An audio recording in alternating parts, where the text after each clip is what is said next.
आइए जानते हैं आज के प्रमुख अंतर्राष्ट्रीय खबरों को। उससे पहले एक नजर आज के हेडलाइंस पर। महिला आरक्षण बिल पर सीएम नीतीश ने दिखाया साहस। विपक्षी गठबंधन इंडिया पर एनडीए की पहली मनोवैज्ञानिक जीत। दानिश अली पर विवादित बयान के मामले में जेपी नड्डा ने रमेश बिधूरी को जारी किया कारण बताओ नोटिस, पूछे ये सवाल।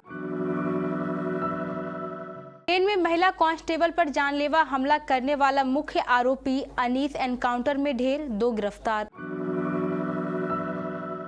विक्रम लैंडर और रोवर प्रज्ञान पर मंडरा रहा खतरा, इसरो के पूर्व अध्यक्ष ने दिया अपडेट। लोकसभा चुनाव 2024 से पहले बढ़ा एनडीए का कुनबा, कुमारस्वामी की पार्टी जेडीएस गठबंधन में शामिल। भारत और कनाडा के बीच बढ़ता डिप्लोमैटिक टकराव, अमेरिका के लिए है सुनहरा मौका। पीएम मोदी एक साथ 9 वंदे भारत ट्रेनों को दिखाएंगे हरी झंडी, रूट से लेकर किराए तक जाने हर डिटेल्स। सोना हुआ महंगा, चांदी के भी बढ़े दाम, जाने क्या है आज के ताजा रेट। गदर 2 और जमान के सक्सेस के बाद सलमान खान ने दिया रिएक्शन, बोले अब 100 करोड़ पार करना कोई बड़ी बात नहीं। और पाकिस्तान की वर्ल्ड कप टीम का ऐलान, नसीम शाह बाहर, इस गेंदबाज की हुई वापसी।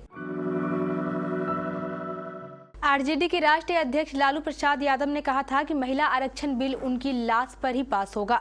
झारखंड बनाने की बात आई तभी लालू ने यही डायलॉग दोहराया था। संयोग से दोनों काम हुए। झारखंड भी अटल बिहारी के शासनकाल में साल 2000 में बन गया और महिला आरक्षण बिल भी एनडीए के शासनकाल में पास हो गया। समाजवादी पार्टी के नेता मुलायम सिंह यादव भी महिला आरक्षण बिल के खिलाफ थे। समाजवादी नेता शरद पवार ने इस बिल का विरोध करते हुए यहां तक कह दिया था कि इससे परकटी और स्वर्ण महिलाओं को ही लाभ मिलेगा। बहरहाल तमाम विरोधों के बावजूद आखिरकार 27 साल महिला आरक्षण बिल पास हो गया। अब तो लालू के बेटे और बिहार के डिप्टी सीएम तेजस्वी यादव भी बिल पास होने से खुश है। अलबत्ता वे बिल में एक ही कमी गिनाते हैं कि इसमें ओबीसी की अनदेखी की गई है।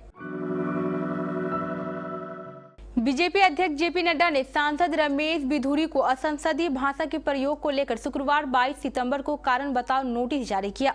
बिधूरी को 15 दिन में नोटिस का जवाब देना होगा।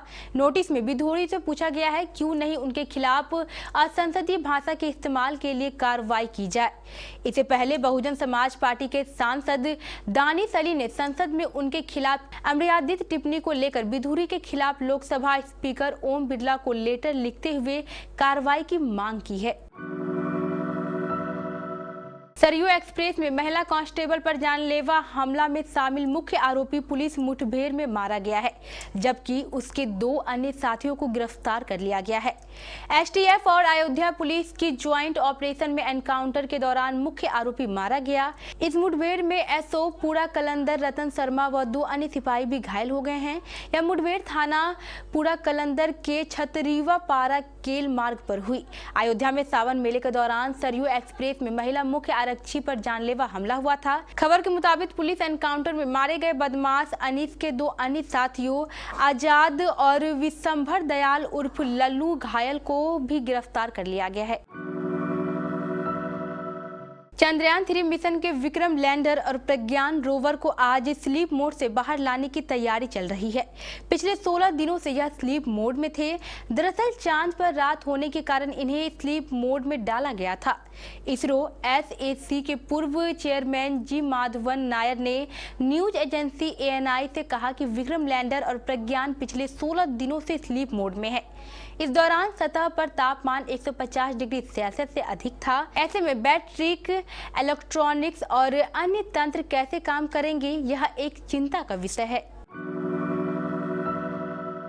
अगले साल होने वाले लोकसभा चुनाव के मद्देनजर एनडीए का कुनबा और बढ़ गया है। शुक्रवार को जनता दल सेक्युलर बीजेपी के नेतृत्व वाले गठबंधन एनडीए राष्ट्रीय जनतांत्रिक दल में शामिल हो गई। दिल्ली में जेडीएस नेता एचडी कुमारस्वामी ने गृह मंत्री अमित शाह से मुलाकात की, जिसके बाद गठबंधन का ऐलान किया गया है। शाह और कुमारस्वामी के बीच कर्नाटक में सीट शेयरिंग को लेकर भी चर्चा हुई। हालांकि इसकी जानकारी अभी सामने नहीं आई है। जेडीएस और बीजेपी कभी कर्नाटक में साथ थी, मगर इस बार हुए विधानसभा चुनाव बीजेपी, जेडीएस और कांग्रेस ने अलग अलग लड़ा। विधानसभा चुनाव में जेडीएस को बड़ा झटका लगा था। अब एक बार फिर बीजेपी और जेडीएस कर्नाटक में मिलकर लोकसभा चुनाव लड़ने की तैयारी में है। भारत और कनाडा के बीच में एक विशेष परिस्थिति विकसित हो गई है, जिसे राजनयिक विवाद कहा जाता है। इस विवाद का मूल कारण कनाडा की धरती पर एक खालिस्तानी आतंकवादी हरदीप सिंह निज्जर की हत्या है। इस हत्या को भारत की सरकार से जोड़कर कनाडा ने कहा है कि शायद भारत की सरकार इस हत्या के पीछे कुछ राज छिपा रही है। इस विवाद के चलते दोनों देशों के बीच कई प्रकार के मसले उभर आए हैं। इस विवाद के बीच अमेरिकी राष्ट्रीय सुरक्षा सलाहकार ने कहा है कि इस विवाद से अमेरिका और कनाडा के बीच कोई मतभेद नहीं है और कनाडा को इस जांच को आगे बढ़ाने की जरूरत है। साथ ही अमेरिका ने किसी देश को जिम्मेदार ठहराने की बजाय जांच पर ध्यान केंद्रित करने की मांग की है। ये कहना गलत नहीं होगा कि भारत कनाडा के बीच बढ़ते टकराव को अमेरिका अपने लिए एक सुनहरा मौका मान रही है। देश भर में इस समय कई रूट्स पर वंदे भारत ट्रेनों का संचालन किया जा रहा है। अब रेलवे एक और बड़ा काम करने जा रहा है। रविवार को देश भर में 1 या 2 नहीं बल्कि पूरे 9 वंदे भारत ट्रेनों को हरी झंडी दिखाई जाएगी।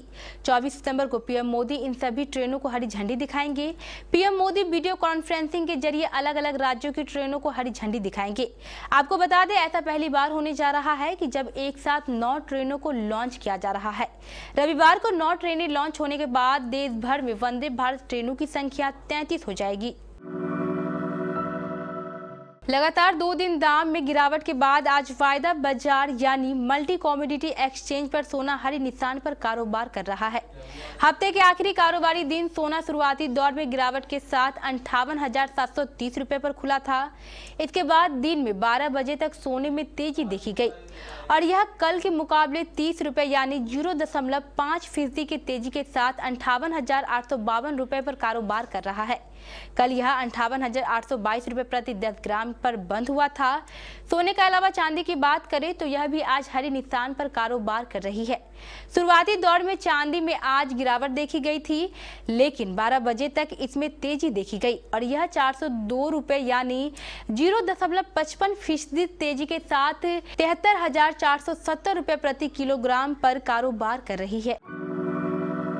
बॉक्स ऑफिस पर 2 फिल्में गदर 2 और जवान धुआंधार कमाई कर चुकी है, जबकि शाहरुख खान और सनी देओल की बादशाहत के आगे कोई टिकता नहीं दिख रहा है। वहीं जल्द ही सुपरस्टार सलमान खान की टाइगर 3 रिलीज होने वाली है, जिससे काफी उम्मीदें देखने को मिल रही है। वहीं अब गदर 2 और जवान की सक्सेस पर सलमान खान ने भी अपना रिएक्शन दे दिया है, जो सोशल मीडिया पर तेजी से वायरल हो रहा है। हाल ही में सलमान खान ने गिप्पी ग्रेवाल की फिल्म मौजा ही मौजा के ट्रेलर लॉन्च इवेंट पर पहुंचे थे, जहां फिल्मों के कलेक्शन को लेकर उन्होंने अपनी बात रखी। इस इवेंट में टाइगर 3 एक्टर से जब कहा गया कि वह 100 करोड़ क्लब के पोस्टर बॉय है, तो उन्होंने कहा, मुझे लगता है 100 करोड़ का आंकड़ा अब रॉक बॉट होगा। हर फिल्म को अब 400, 500 या 600 करोड़ का लक्ष्य रखना चाहिए, क्योंकि 100 करोड़ अब बेंचमार्क नहीं रह गया है।